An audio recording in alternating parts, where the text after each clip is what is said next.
નમસ્કાર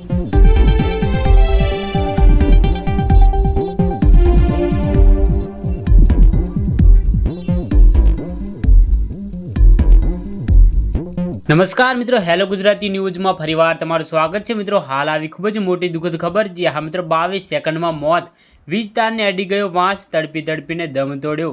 જી હા મિત્રો, ઘટનાની સંપૂર્ણ માહિતી આપી દઈએ તો વિડીયોમાં અંત સુધી બનાવી રહેજો। મિત્રો, ઉત્તર પ્રદેશના મોહાબાદ જિલ્લામાં ઇલેક્ટ્રિક શોક લાગવાથી એક યુવકનું મોત નીપજ્યું હતું। અકસ્માત ઘરની બહાર લાગેલા સીસીટીવી કેમેરામાં કેદ થયું હતું। યુવકનું મોત માત્ર 12 સેકન્ડમાં વિડીયો લાઈવ કેદ થયું હતું। આ વિડીયો સોશિયલ મીડિયા પર વાયરલ થઈ રહ્યો છે। પોલીસે મૃતદેહનો કબજો લઈ પોસ્ટમોર્ટમ માટે મોકલી આપ્યો હતો અને યુવકના મોતની પરિવારમાં ગમગીની છવાઈ ગઈ છે। પરિવારમાં માથે આભ તૂટી પડ્યું છે। જી હા મિત્રો, હકીકતમાં મંદિર જવાની તૈયારી કરી રહેલા પરિવારનો ઉત્સાહ અને ખુશી ત્યારે માતમમાં ફેરવાઈ ગઈ જ્યારે 35 વર્ષીય દેવેન્દ્ર વીજ કરંટથી મૃત્યુ થયું। તેના મોતને લાઈવ વિડીયો સામે આવ્યો છે, જેને જોઈને બધા ચોંકી ગયા હતા કે કેવી રીતે બેદરકારીના કારણે યુવકને થોડી જ સેકન્ડમાં પોતાનો જીવ ગુમાવ્યો હતો। જો મિત્રો તમે અમારી ચેનલ પર ના હોય તો વિડીયો લાઈક કરી, શેર કરી, ચેનલને સબસ્ક્રાઈબ કરી દેજો। ધન્યવાદ।